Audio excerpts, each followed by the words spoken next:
High, আমরা এই পর্যন্ত ভিডিওগুলোতে দেখেছি যে কিভাবে প্রিন্ট করা যায়। প্রিন্টের মধ্যে আমরা যা লিখতেছি তাই ও আউটপুট আকারে বা ডিসপ্লেতে আমাদের তাই দেখাচ্ছে। এখন আমরা একটু ব্যতিক্রম দেখার চেষ্টা করব।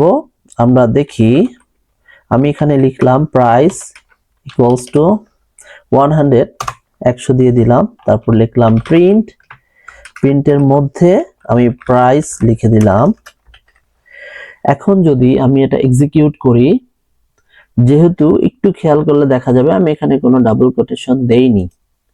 এর মানে হচ্ছে এই প্রাইস আমি যদি এখানে ডাবল কোটেশন দিয়ে দেই, আগে দেখি ডাবল কোটেশন দিলে কি দেখায়।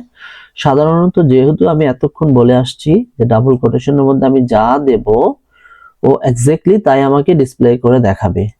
তো দেখি, হ্যাঁ, আমাকেও প্রাইস ডিসপ্লে করে দেখাইছে। কিন্তু যদি আমি এখন আরেকটা লাইন লিখি, এখানে প্রিন্ট প্রাইস, এখানে আমি কোনো ডাবল কোটেশন দেইনি।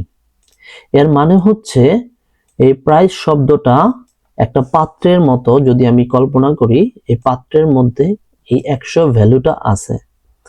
এখন যদি আমি ডিসপ্লে করতে বলি, ও আমাকে এই প্রাইসটা ডিসপ্লে করবে না, ও আমাকে ডিসপ্লে করবে এই 100 ভ্যালুটা।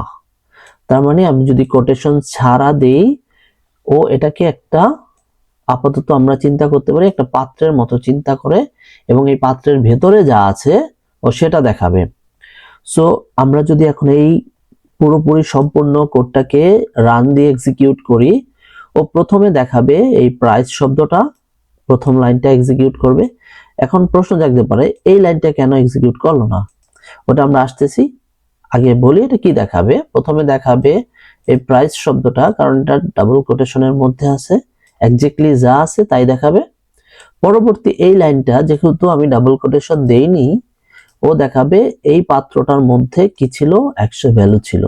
তো আমরা দেখি লাইনটা এক্সিকিউট করে, ও প্রাইস দেখাইছে এবং 100 দেখাইছে।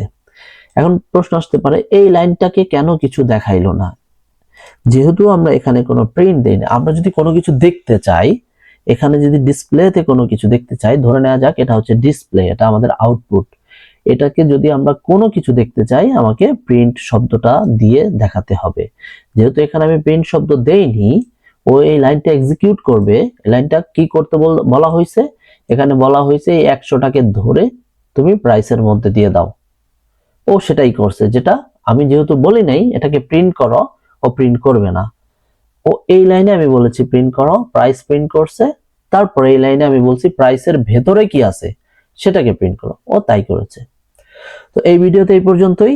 আমরা পরবর্তী ভিডিওতে এই সব বিষয়াদি নিয়ে আরো কিছু শিখবো। দেখা হবে পরবর্তী ভিডিওতে।